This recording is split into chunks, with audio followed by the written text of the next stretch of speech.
This is the Allen calculator from the late 1930s, maybe 1939. When you see this device, if your first thought is that it looks just like a Facet Model T, well, you're absolutely correct. Ralph C. Allen was born in 1884. He started working for Burroughs in 1904 before setting out on his own in 1924. He then employed a multifaceted plan in selling calculators. He acquired the distribution rights in the United States for Brunsviga. He sold copycat devices like this Rheinmetall knockoff. He did some inventing and sold a very large variety of homegrown adding machines. And starting in 1937 or 1939, he sold a licensed version of the Facet Model T. When he started importing the Model T, he was on his third company name, which was Allen Calculators, Inc. He would have two more names before he was done. As you can see, it was made in Sweden. The Model T went up to serial number 25,000, and the serial number of this Allen is 20,240. This was Facet's first 10-key style mechanical calculator, and it works mostly like later generations, although this Model T has one annoying division quirk that was fixed on subsequent models. This is a Facet NTK, which is 2 generations later than the Allen or Facet Model T. If I were to divide on here, 625, press the division button, you'll notice that the 625 goes all the way to the end. So I bring it up to the accumulator, clear out the 2 registers, divide by 25, and the 25 lines up with the 6.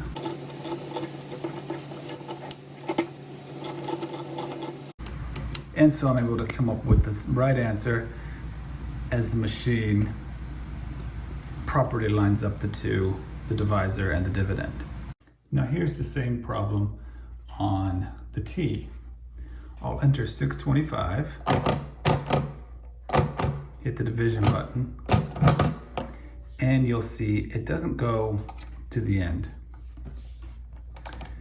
Now I'll bring it up to the accumulator, clear out my other registers. Now if I'm going to divide by 25, I'll enter 25, hit the division button, and you'll see immediately that I won't be able to get the right answer. As I start subtracting, I'm subtracting in this first spot. I have to add a 0 on the end of that before I hit division. And now I'll be able to come up with the right answer.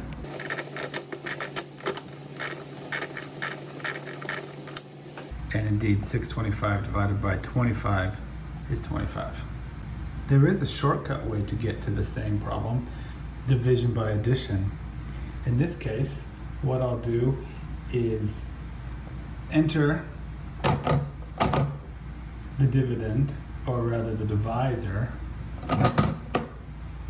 hit my division button. Now I'm gonna add up until the accumulator hits 625, and the quotient, or the answer, will appear in the counter register.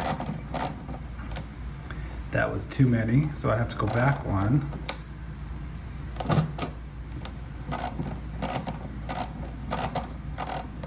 And there we go. 625 divided by 25 is 25. This shortcut division can be less precise than the standard way, even though it's a little bit shorter. So if I were to estimate pi with the standard 355 divided by 113, I would first enter it in, bring it up to the accumulator, clear my registers. Now I'd enter the 113 and start my subtraction.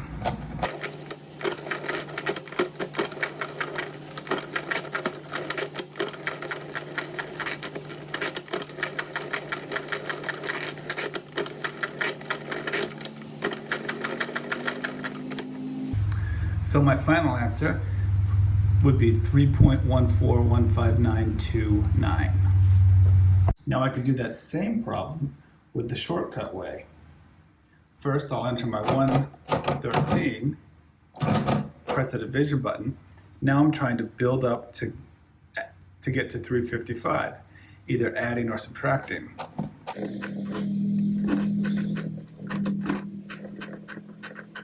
So now that's too much. Got to subtract something.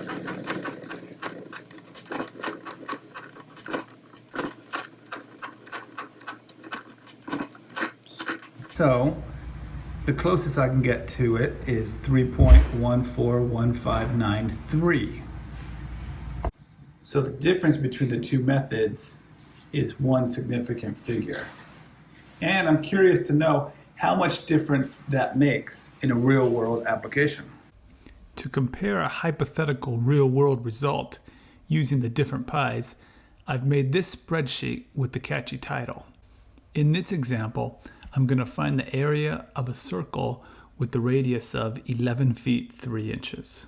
For size comparison, this dam tunnel has about an 11 foot 3 inch radius. First, I'll enter the radii. The radii of all three circles will be the same, but the pies are going to be different, and consequently the areas will be different as well. Now I'll enter the different pies. The first one I'll copy directly from the computer's calculator.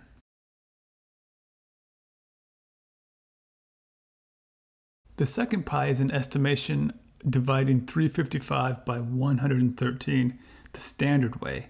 On my Allen calculator, it calculates as 3.1415929. It agrees with pi from the calculator up to the millionth place. The third pi is an estimation of pi dividing 355 by 113 by addition, the way I showed in the video. On the Allen, it resulted as 3.141593, agreeing with pi up to the 100,000th place.